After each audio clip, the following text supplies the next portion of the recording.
I wouldn't start picking companies I don't know anything about in a country I don't know anything about. Again, man has to know his limitations. Now, Howard Marks thinks everyday investors like you and me, we shouldn't be investing in individual companies in China, and he gave a pretty good reason to that. So in today's video, we're going to listen to his thoughts around how we should be investing into China. So with that said, let's jump on over and listen to what Howard Marks has to say. For a regular investor who doesn't have your advantages of a team based in Hong Kong and a team in Shanghai and the ability to invest in, toxic property that may be selling incredibly cheap, for regular people like me, is the smart thing just to buy an index fund that invests in China or in China, South Korea, India, or like what would be the smart kind of long-term play if you just wanted to tuck something away? Especially here in 2022, when, as Andrew points out, readily available quantitative information about the present cannot be the road to superior performance. Most people should invest, well, first of all, they should invest through others, whether it's an index fund, an ETF, or an actively managed account. We don't do our own legal work, dental work, medical work. We don't fix our own cars. Why should we manage our own money? Why should we believe that we have the ability as part-timers to do that? So the amateur should basically pick funds and managers, in my opinions. And as you say, you want to go into a global fund that includes China under their charter. That's what I think they should do.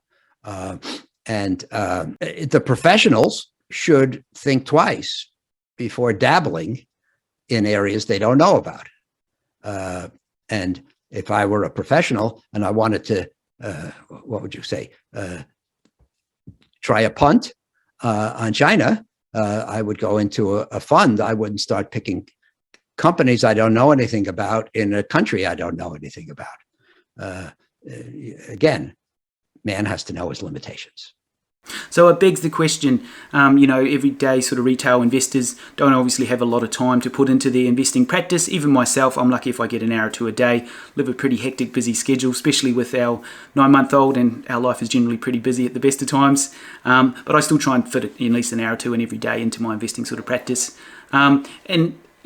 I kind of agree with what Howard Marks has said. Just for the everyday investor, maybe just investing into a Chinese ETF or emerging fund ETF could be the better option if you don't want to sort of put the work in and to invest into individual companies.